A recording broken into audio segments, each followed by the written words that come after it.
Geste. J'ai fait l'INGS d'Abidjan. Donc je sortais professeur d'EPS.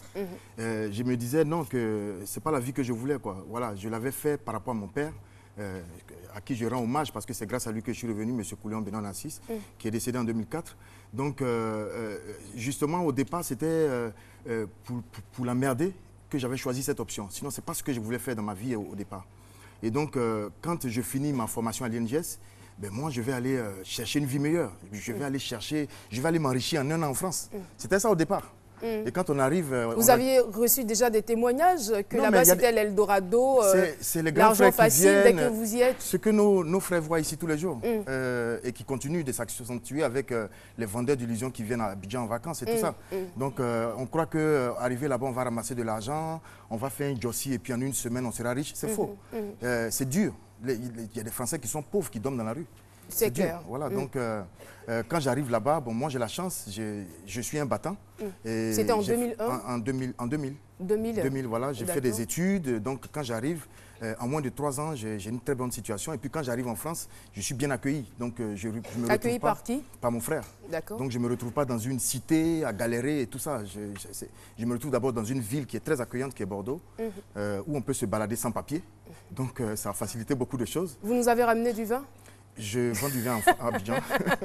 Et je fais même mieux. Juste pour vous charrier, voilà, d'accord. Je fais même mieux. Donc, on y reviendra. On y reviendra. Alors, ce qui serait intéressant de savoir, puisque vous dites que vous valorisez la culture africaine à Bordeaux, qu'est-ce que vous faites concrètement? Mais justement, pour revenir un peu au micro-trottoir, 80% des personnes qui ont parlé ont limité la culture africaine à la danse.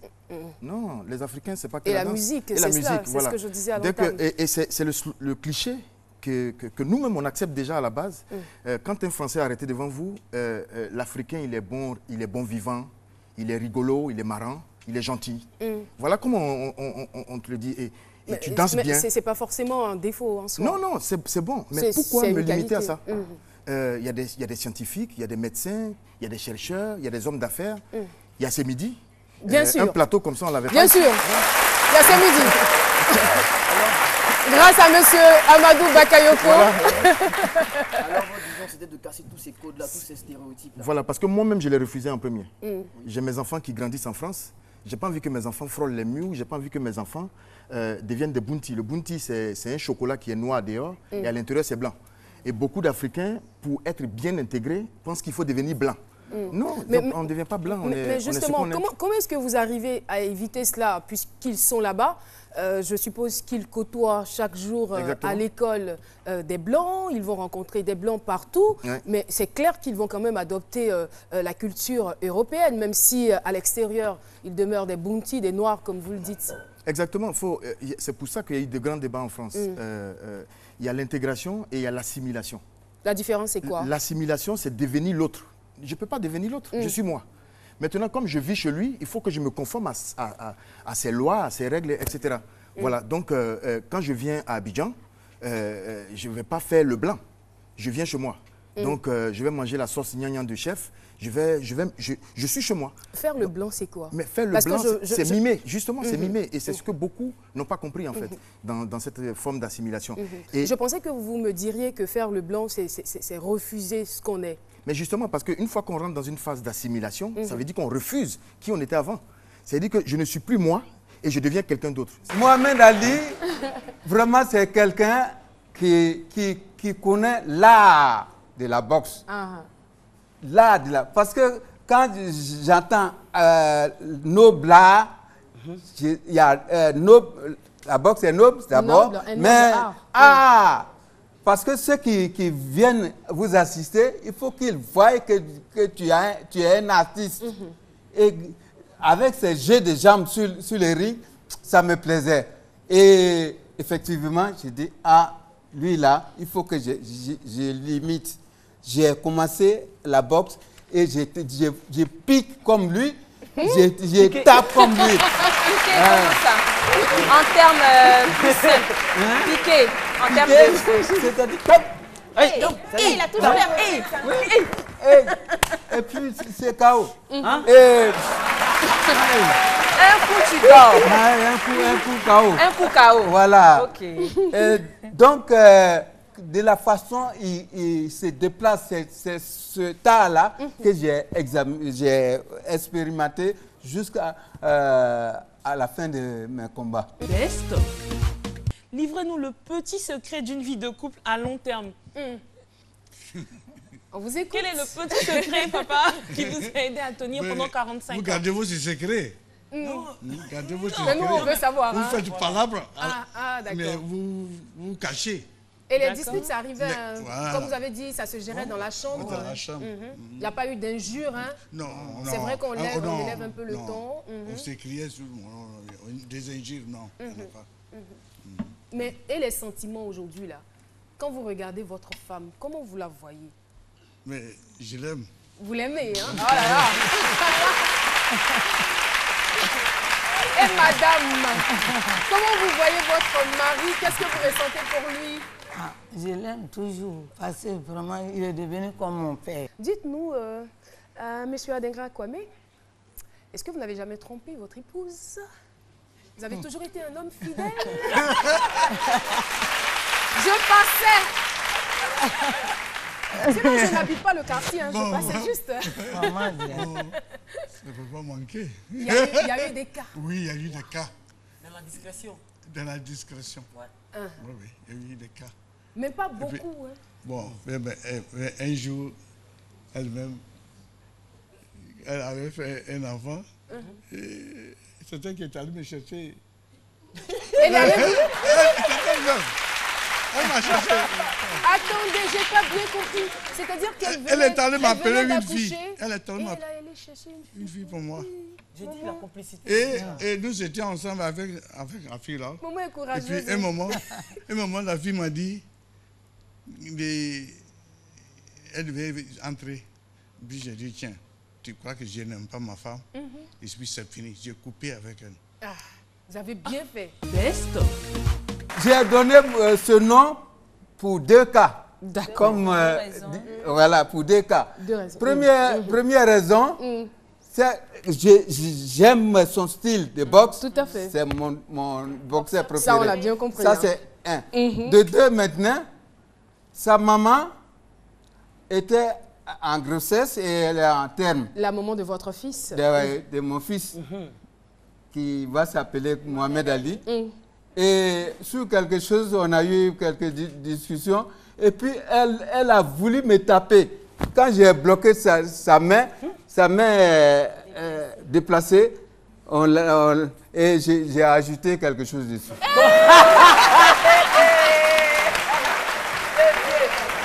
Vous voyez? Ça fait honte. Je n'étais pas encore chrétien, hein, mais tellement que la situation était vraiment déplorable pour moi, j'ai essayé de Elle est tombée KO. Non, voilà. Donc, comme elle a en terme, les voisins, les voisines sont venus et ils l'ont transporté à l'hôpital de Port-Bouet. C'était le 11 janvier 1975. Alors, ce qu'on va faire avant de poursuivre le sujet, vous allez regarder la caméra. Je sais que vous l'avez déjà fait, hein, vous avez certainement demandé pardon à votre femme, mais vous allez le refaire. Oui, vraiment. Un vrai boxeur ne demande pas pardon. Bon, allez-y. Non. Maintenant que, comme je suis chrétien et que je suis devant le peuple, la nation ivoirienne et tout le monde entier, je demande pardon à ma femme. À cette occasion. Elle s'appelle comment? Ma femme, elle s'appelle Guioutoua Madeleine. Madeleine. Madeleine, okay. Pardon. Si tu me Mado. Vois. Mado, oui. Mado, pardon. Tu vas appeler ajouter. D'accord, donc ce sont ces 2 raisons qui vous ont poussé à appeler l'enfant Mohamed Ali. Quand elle a accouché, elle est venue à la maison, j'ai dit Mohamed Ali. C'est comme ça que j'ai pris l'enfant dans ses bras. D'abord, parce que c'est le nom de quelqu'un. Tout à fait. Donc, il faut que je l'informe au moins pour donner son nom à mon fils. Donc, lui, il était aux États-Unis, vous étiez ici en Côte d'Ivoire. Ouais, je suis parti Par quelle voie vous l'avez fait? Oui, je suis parti à l'ambassade de l'Amérique. Et puis, j'ai demandé qu'on me donne l'adresse de Cassius Clay. Et ils m'ont donné vraiment. Et puis, je l'ai écrit. Best.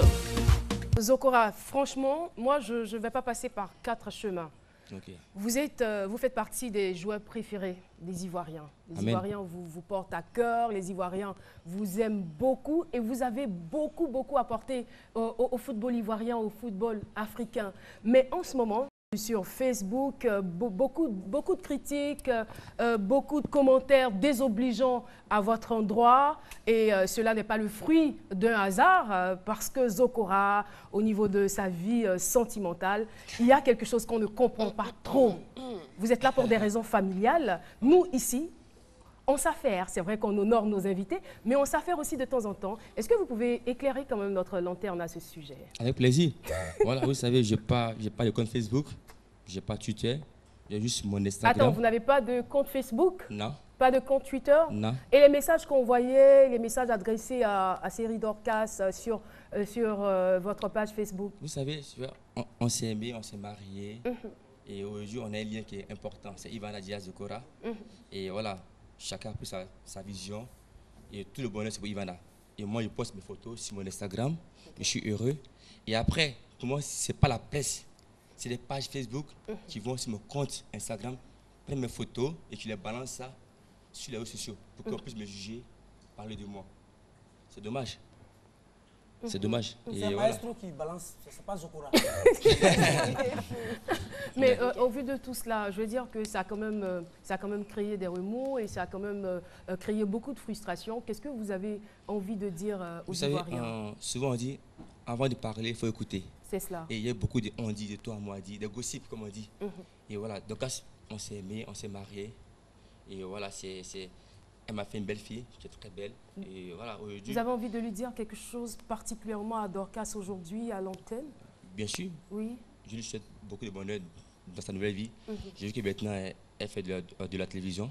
Et merci beaucoup. Et moi, j'ai tenu la page. J'ai aussi maintenant une autre vie, une autre vision de moi. Et c'est important qu'on puisse se respecter.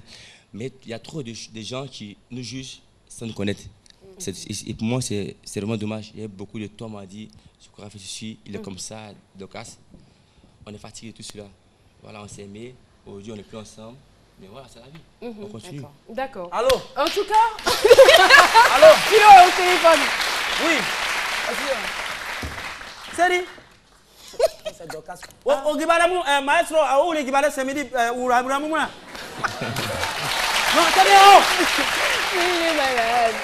Il est fou. Oh, le Gibalamu. Maman, oui, c'est Dorcas. Oui. Oui, oh, maestro Gibalamu, elle veut te saluer. Ok. Je vais voir ce qui va se passer. Ça va? Il a fini par contaminer le monsieur. Zokora. Non, Elle a ligne là. Non, ne me dites pas ça. C'est vrai, ok. N'importe quoi. J'en passe Ivana. Best. Elle a passé 6 fois le bac, vraiment. J'ai échoué, voilà. Ouais, elle a échoué. Ouais, c'est ça qui fait mal même. Ouais. Quand tu passais la main, ils vont dire non, tu es passé, tu as échoué 6 fois. Mais c'est pas ça, c'est échoué. Moi, j'ai jamais, comme au début, tu as dit non, chacun de nous échec. Ouais, mais bac, moi j'ai eu le bac même en 3e. C'est-à-dire, moi, quand j'ai composé, sincèrement, personne n'a eu le bac en 3e. En 3e. Le BPC, j'ai eu le bac en 3e. C'est parce que je n'ai pas envoyé mon diplôme. Au fait, j'ai eu un BEP. J'ai eu un BPC ou bien le bac en 3e. Non, BAP là, c'est 200 points. Oui. Bon, au BPC, il y a eu 300 points. On m'a donné le bac directement et on m'a reçu. Moi, je n'ai pas échoué. Il n'y a rien de papier, il n'y a rien. Ça est là, on en est avec, ça est ici. Et le diplôme qu'on m'a donné, tout est dessus. Le BEP-BAC, ça est, le BPC est dessus, le bac est dessus. Donc, moi, la société même me cherche même pour travailler. As-tu les preuves de ce que tu avances? C'est pas, je n'ai pas envoyé de diplôme là. Mais tu as quand même envoyé le sac avec les notes de 1972. Pourquoi ne pas envoyer ton bac que tu as eu? Moi, je ne peux pas penser que vous n'allez pas me croire. J'ai cru qu'en disant, vous avez dit félicitations, bravo à Philo. Donc, une femme, ça ne me surprend pas. Parce qu'une femme, oui, ça ne me surprend pas. Généralement, quand on est au lycée, les mauvaises notes, c'est femmes. Généralement, ça, c'est une étude qu'on a faite en tant qu'enseignant. Les femmes sont trop nulles. Femmes, généralement. Les femmes de ce studio, vous le laissez là? J'ai dit généralement. Vous le laissez continuer? J'ai dit généralement les hommes, ou bien généralement. Alors. Best. Et vous, Pourquoi vous êtes chez Move? Avec le tarif à la seconde, un tarif unique vers tous les réseaux, quand tu sais ce que tu payes, pourquoi aller ailleurs? Chez Move, l'appel vers tous les réseaux est à 1,6 francs la seconde. Bien sûr que je suis Move. Et vous? Move, no limit. Best.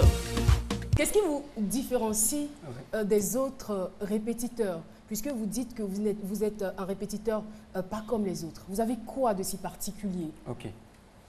En dehors des cours que je dispense et les examens que je prépare avec les élèves, aujourd'hui, il faut dire que quand je prépare les examens avec les élèves, c'est textuellement ce que nous traitons qui sort à l'examen. Quoi? Ouais. Chelou tout ça. C'est ce qui sort à l'examen. Allô?